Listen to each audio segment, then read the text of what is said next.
Welcome to It Takes Heart. I'm Sam Miklos. And I'm Kate Coomber. We hope you enjoy these incredible stories of healthcare professionals making a difference in communities across Australia and beyond. Through our conversations, we look to celebrate the spirit of community and care. We acknowledge the traditional custodians of the land who have long practiced and shared ancient methods of healing, providing care and support for their communities with wisdom passed down through generations. Join us as we explore what it truly means to take heart.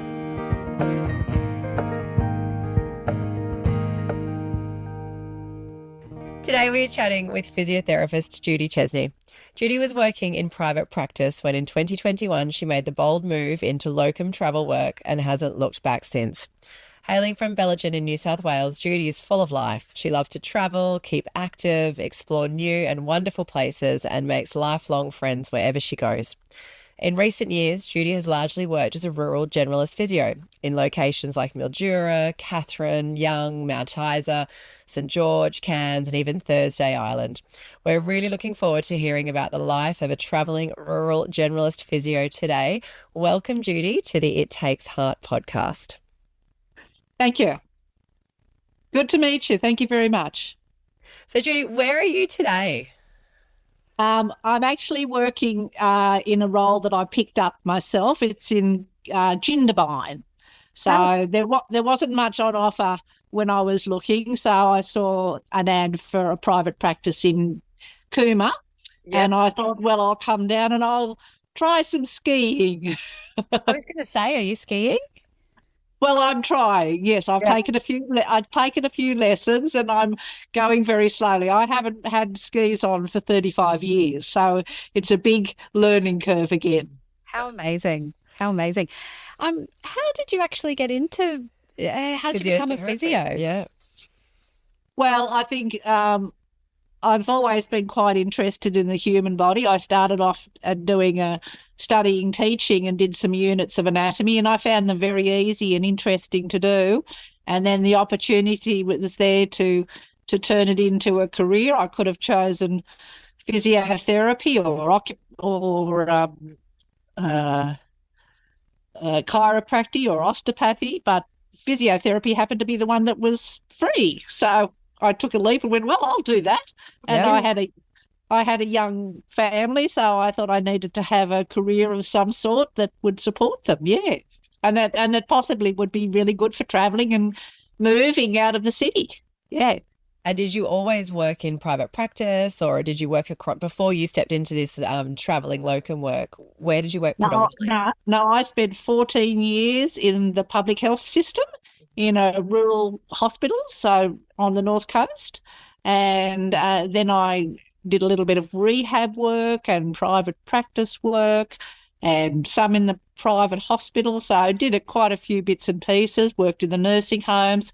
So it actually really sort of exhausted most of the opportunities that were available around where I was living. And then I noticed a job with Cornerstone at Mount Isa and thought, well, it fitted my skill set. And I look at that. I did some volunteer work years ago in East Timor. Yeah, we saw that. Was that training nurses? Yeah, training nurses. And I became interested in pediatrics and did some time down in Melbourne and in another pediatric private practice. So I've got a kind of a very big range of generalist skills, orthopedics, surgery, pediatrics. So that's when I saw this job at Mount Isa and thought, well, I could do that, not a problem. And the idea of travelling and seeing a different place appealed to me, yeah. And Sam mentioned there that you're a rural generalist physio. What does that mean? What is your role typically when you go into these communities? Well, it depends on the community. So different places have different demands. Like in a big rural setting, there might be 4 or 5 other physios working, and I might be just working in a particular ward, but I might rotate around to the different wards. So I might go through a rehabilitation ward where you've got people who've had strokes and things like that, and then maybe I'll spend some time in a respiratory ward and do a little bit. So you've got to because rural generalist wasn't even a thing when I first No. learnt. But you've got to be able to understand what your limitations are and where your strengths are, and also have a kind of an idea of where to start with most of these jobs. So, the sort of people I've seen in Mount Isa are different from the people in Mildura, are different from the people in, Thursday Island. So it is to have a wide range of skills, across a lot of different areas, or know enough about your limitations that you can reach out to someone who's more experienced and ask them, where do you go? And usually that's with physio networks, that's pretty easy to do. Yeah. You've mentioned Mount Isa a few times, and I know that you really loved your time in Mount Isa. What was it that made that such an incredible role? I think the thing is that it had an amazing team of allied health professionals working there. And the structure at the time was, management was really supportive, and so I think it was just the correct mix. They had an incredible team, and it was one of the best experiences I've ever had in my physiotherapy career, one of the best jobs. At the time I was there, they had an incredible team to work with, so I felt very supported, very appreciated, which is something that sometimes doesn't happen in all positions. Just appreciated and supported. So I'd come from a job that I didn't feel appreciated in, and then all of a sudden I did. So that was really good. My skills were appreciated. Yeah. And does that lead you to then feel that you're having even bigger impact in these types of communities? Well, I think so. If you're appreciated, it means then you can use all the skills that you have, Whereas if someone doesn't appreciate that you've got skills or expertise, they tend to take a much more dictatorial approach to what you do. They sort of micromanage you a bit more, which is uncomfortable. Yeah. Judy, having worked in the permanent roles and then stepping into this traveling locum work, do you feel like you're able to have as big an impact in a health service when you're there for a couple of weeks at a time?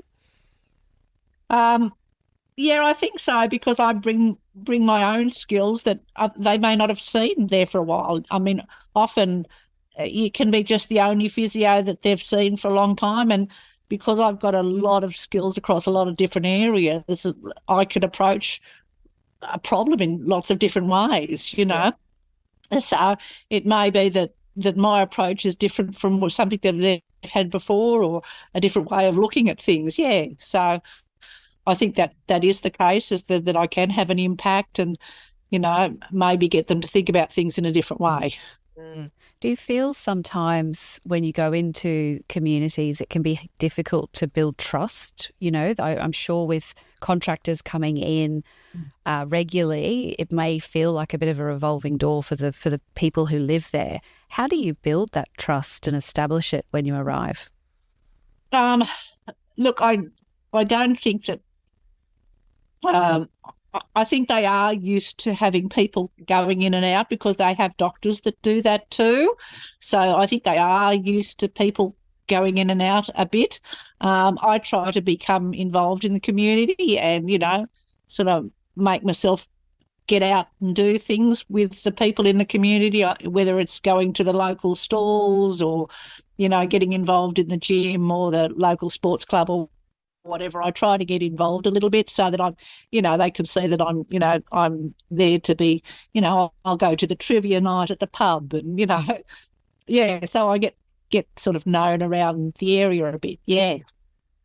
Judy, if a graduate physiotherapist was listening to this podcast and, they weren't familiar with the role of a rural generalist, what skills would you tell them to get before? Like, is it possible for a grad to go out in these rural generalist roles?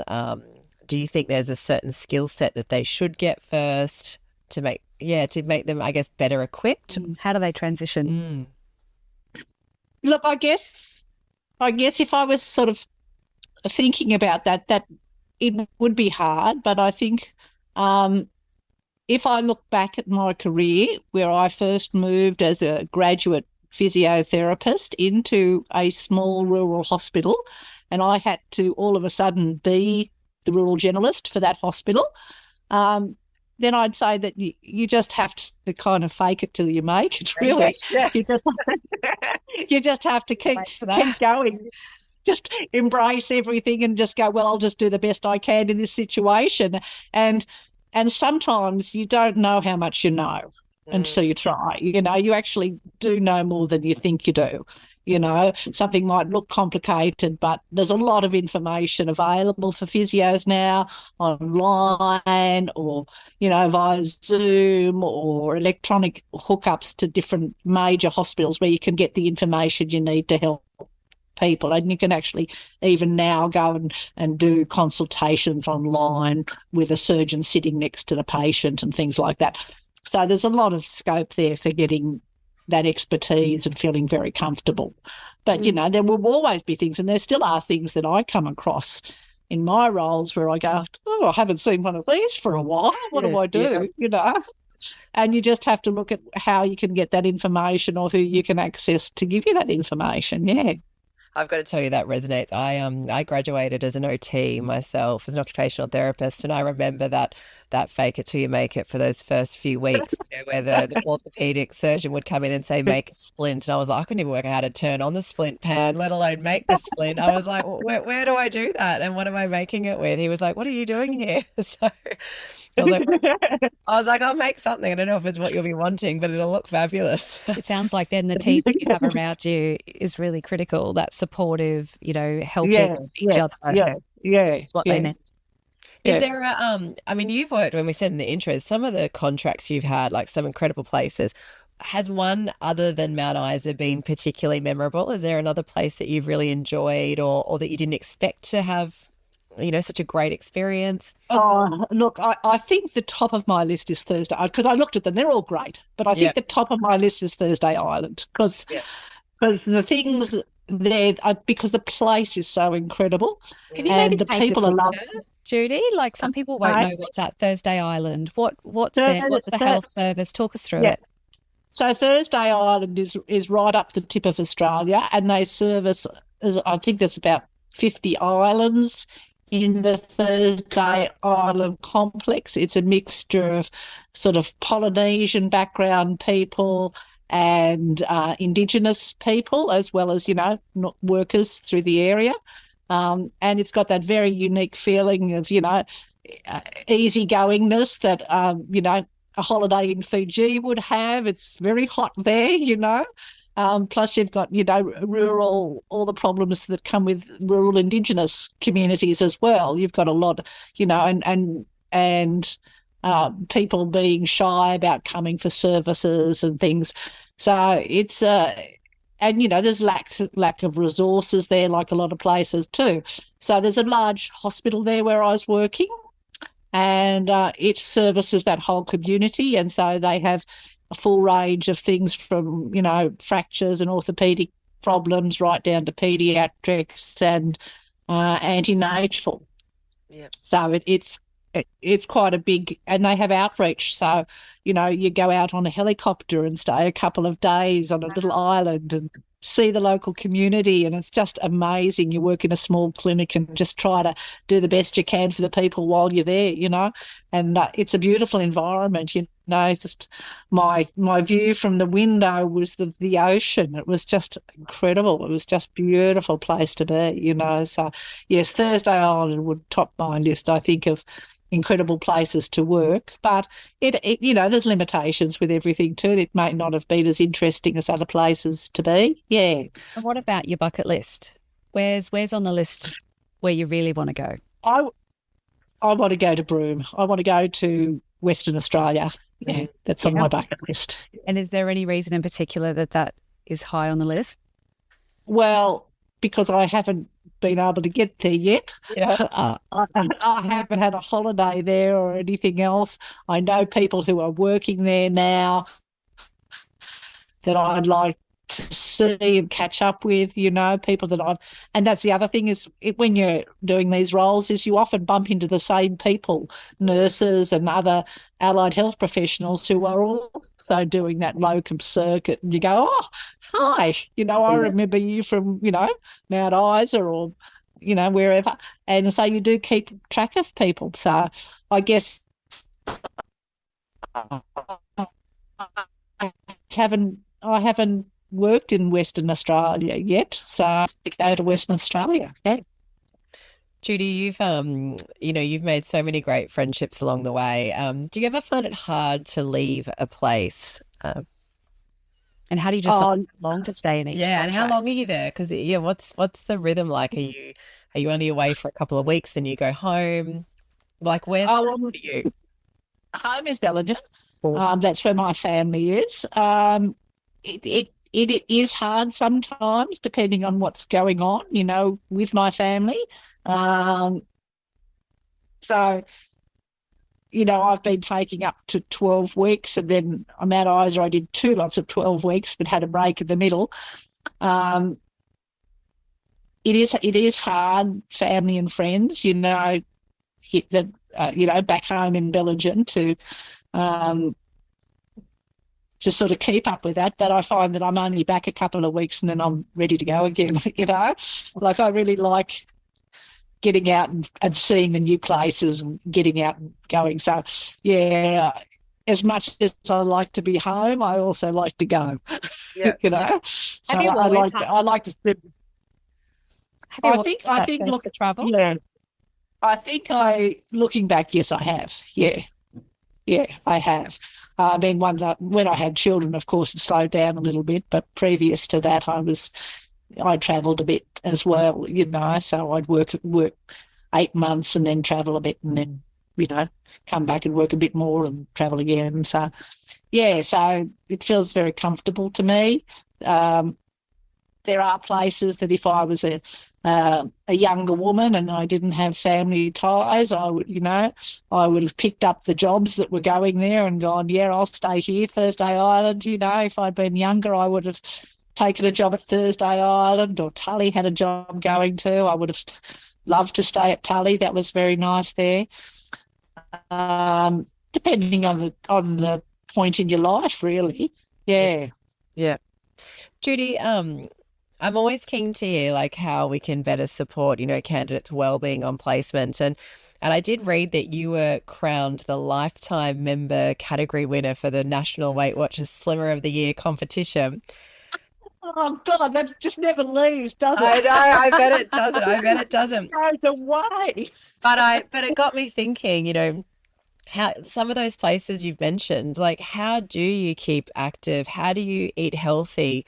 How do you look after your well-being while you are on placement? And, in some of these places where there might just be an IGA, not necessarily a gym, what do you do? And what have you seen done?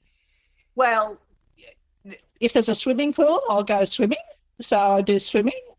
Sometimes I take my bike with me. So I've, take the bike riding. Here I'm going skiing.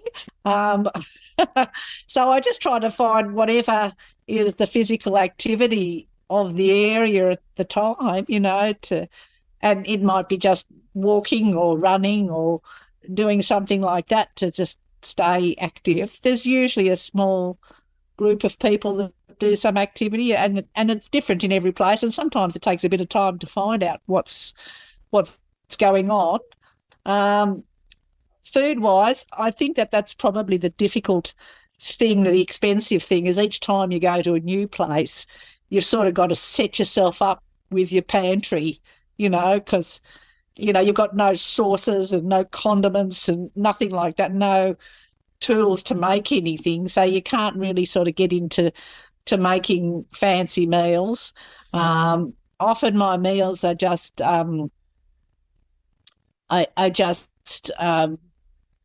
ready meals, or at the moment I'm drinking a lady shake just for the sake of it, to fill me up because it's easy and it's cheap. Yeah. So I look at what I can have that's easy and cheap, and then maybe once a week I'll go down to the pub and have a pub meal or something like that, So I don't know that it's uh, inexpensive. It can get expensive in terms of, setting yourself up and then having the foods there that you want. But you just make do. So some places, I mean, Thursday Island didn't have a big pick of groceries either. You just whatever you can find that's healthy and nutritious. There's usually fruit and whatever. Some places don't have pretty expensive fruit. So I know when I was in Weipa, they had to rely on a barge to bring their food in. So sometimes there'd be nothing left in the supermarket very much at all. But And I guess seasonally with weather, that probably impacts some of those communities as well. absolutely, absolutely, yeah. So there'd often be sort of no vegetables there to speak of or anything like that. Yeah. So you just have what you can have. Yeah. You sound like you really absolutely thrive in this traveling locum work. Do you think you'd ever go back, I guess, to a permanent local job or what is it that you love No, so I don't. much about No, this? I don't think so. I don't think so. What do you love so much about it? I think it's the variety. I think it's just the incredible variety of things. Even, it might be a rural hospital in one place and a rural hospital in another place, but they're totally different. How They're so? totally different. Well, just even the people in the township are different. Like, for instance, Mildura, you'd get a lot of people who were having alcohol withdrawals. It's a very big winemaking country. You get people who were suffering from alcohol-related neurological diseases or strokes. So it's an affluent community where people do those kind of things. Or else you'd go into another place like Catherine, and that'd be with people with vascular diseases and malnutrition and things like that. So it was very vastly different, the sort of communities and the presentations that you have to help with. And a rich community, they might have access to all your walking frames and your aids and your wheelchairs and your services, where another community doesn't have any of that or might wait weeks for that. So there's a lot of challenges, in different communities and in different hospitals, the sort of people that you see, and even, the cultures in the hospital can be different as well. So, just very different, lots of variety. What would you say is the greatest challenge that you've seen, I guess, in terms of working as a physio in these communities? Like, if there's physios listening who are interested in this kind of work, what's something that they should know that's maybe a little bit difficult or that you maybe didn't expect would be challenging from a clinical or professional perspective? I think remote communities, particularly even Indigenous communities, suffer from lack of resources. And that might mean that anything from just your physical resources like wheelchairs and things like that, but even you can't get home modifications done, or else maintenance of equipment is very difficult, or you might not have what you need. You might not even have the other staff members that you need. Like you might be the only physiotherapist there, but they haven't got a speech pathologist and they don't have a dietitian, and they don't have an occupational therapist, or there's no nursing staff that can go out and help someone in their home. So it's that kind of difficulty in terms of a professional thing, is that you have to be ready to kind of go, well, I haven't got what I need, so what can I do with what I've got? Yeah, so that's really the challenge. Yeah. And aside from perhaps extra funding and things like that, what do you think we can do to help bridge that gap of outcomes?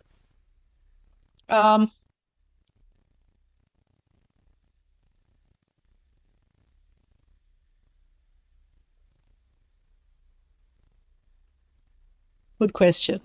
Well, it's a big one, isn't it? And I think there's Yeah. no And one thing, obviously. I think governments all over the world have been trying to do that. They either throw money at it or throw resources at it or make a new department, everything else. I think the thing, as I said, often you can't get the staff there. So getting staff in a place in the first place is the first thing. And then those staff can start to identify the things that they need, where the funding should be spent. So if you can get professionals to take positions in rural and they're committed to the rural community, then they can actually start to go, you know what we need is more community nurses, or what we need is, you know, four-wheel drive wheelchairs, or what we need is, you know, ramps, so that they can actually, or what we need is a vehicle that will bring the people in from the communities, you know, so they can actually start to identify how they can deliver their services better, you know.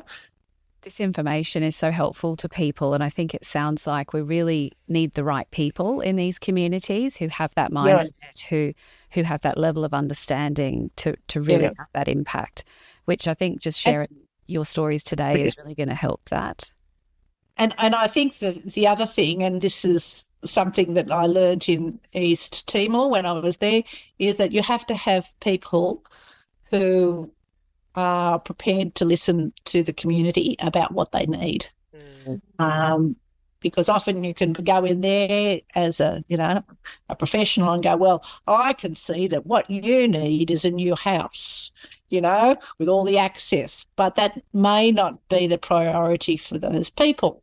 You know, they might have a different priority, you know, maybe they just want new shoes or food in their bellies or something else, you know. So I think it's getting that conversation going with the community and the people that live there and the people that know them to actually start identifying the things that are priorities for the community. Yeah, and that real holistic approach. Yeah. Every episode, we're donating $500 to a charity of our guest choice. Judy, where is that going for you today?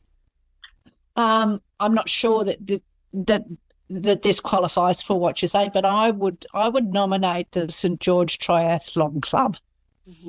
So St George is a little community of about 3,000 people, and the Triathlon Club is run by volunteers, and they do amazing things. You know, they do a whole event where people from miles around come to the event, and it's all, you know, and people from the community put on, you know, sausage sizzles, and there's little prizes for kids on their bikes. And each Sunday they also run events and things too where the kids get involved. So they've really got a good focus on bringing activity and sport and involvement to that very small community. You know, they do bike rides through the week, and the doctors get involved, and there's prizes for, you know, teams. I think two of the doctors' teams won this last event that they run, you know. Yeah. So they're just, it'd be wonderful because, you know, I said to them, oh, you're putting out medals and things, you know, so, oh, no, we don't have enough money for medals, you know. And I just think, you know, to keep these people interested in being able to keep that focus on community activity, and it's so important for health and well-being and mental health and everything else, that would be a real bonus to them. Yeah. That's a great choice, Judy. I think, you know, what you've spoken to there is, you know, it's so about keeping the focus on the community, and, you know, you've shone a light on a number of communities that you've worked in. And I think if we've got physiotherapists that listen to this episode, I'm sure there would be many that would be inspired to come into these communities. And at the end of the day, that's what we need, right? That's the first step that you've pointed out, is if we could just get more healthcare professionals to take a leap into a different community and maybe go back there a couple of times and get that continuity, it'll just start to make a difference. Well, it's amazing how many people who start off doing a locum end up as a permanent resident This is exactly of their right. community, you know. So, so it does happen. And that's the end goal, right? Getting, the right people in the right places. So thank you so Yeah. much for your time today. We've so enjoyed hearing about your journey. And enjoy your time down in the ski fields. That sounds fabulous. I'm trying not to break a leg. But I was going to say, just stay safe and enjoy it. Stay safe. I will. Thank you so much, Thanks, Judy. Okay, thank you. Radio. Bye. Thanks for listening. Don't forget to share, rate and review. This allows us to reach more people and share more incredible stories. Click the follow or subscribe button to ensure you never miss an episode.